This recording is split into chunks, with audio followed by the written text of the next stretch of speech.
Right now, there is a kid finishing parents' evening in a heated discussion with his mother, saying, why does he have to study subjects he will never ever use in his life? And she will look at him blank-eyed, stifle a sigh, think for a second, and then lie. She'll say something along the lines of, you know, to get a good job you need a good degree, and these subjects will help you get a good degree. We never had this opportunity when I was younger. And he will reply, but you were young a long time ago, weren't you, Mum? And she won't respond, although what he implies makes perfect sense, that society's needs would have changed since she was 16. But she will ignore him, grip his hand more sternly, then drag him to the car. But what she doesn't know is that she didn't ignore him just to shut him up. She didn't lie because they were just returning from parents' evening and an argument in the hallway would look bad on her resume.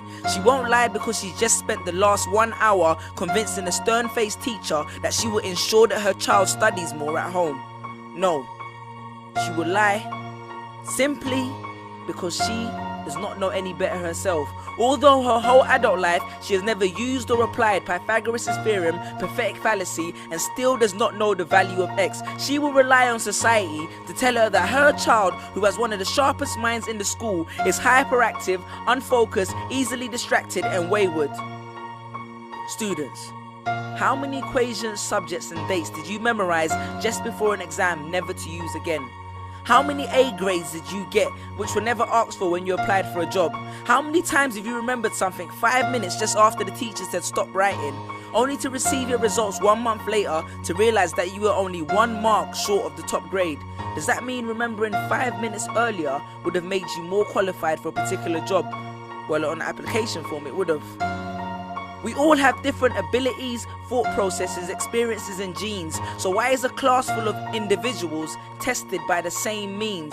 So does that mean Sherelle thinks she's dumb because she couldn't do a couple of sums? And if this issue is not addressed properly, it then becomes a self-fulfilling prophecy. Then every school has the audacity to have a policy on equality. The irony. Exams are society's methods of telling you what you're worth.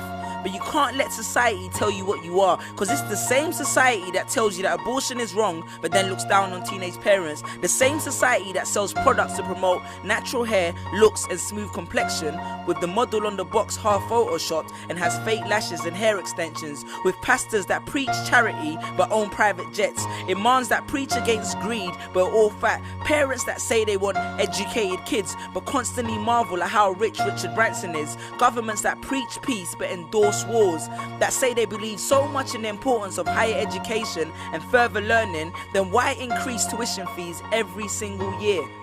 I believe Miss Jefferson when she took me into the office and said that my exams would be imperative to my success, because we was taught to always follow when Miss Jefferson led.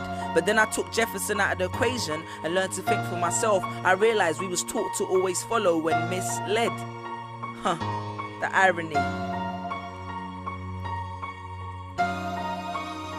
Test us with tests, but the finals are never final, because they never prepare us for the biggest test, which is survival. And what I suggest is fairly outlandish, so I do not expect everyone to understand this, except for the kids who knows what it feels like to be worth no more than that D or that A that you get on results day, and the ones whose best stories were never good enough for the English teacher, because apparently you missed out key literal techniques, did not follow the class plan, and the language was too informal for him to understand. But then he'd reference Hamlet and Macbeth, and you'd fight the urge to express your contempt by partially clenching your fist with only your medius finger left protruding in the middle of your hand, and then asked if he was aware that Shakespeare was known as the innovator of slang. Or the kid at the back of the class who thinks, why am I studying something that doesn't fuel my drive? But then when confronted with a maths problem, his eyes come alive. So this one is for my generation, the ones who found what they were looking for on Google, the ones who followed their dreams on Twitter, pictured their future on Instagram, accepted destiny on Facebook. This one's for my failures and my dropouts, for my unemployed graduates, my shop assistants, cleaners and cashiers with bigger dreams,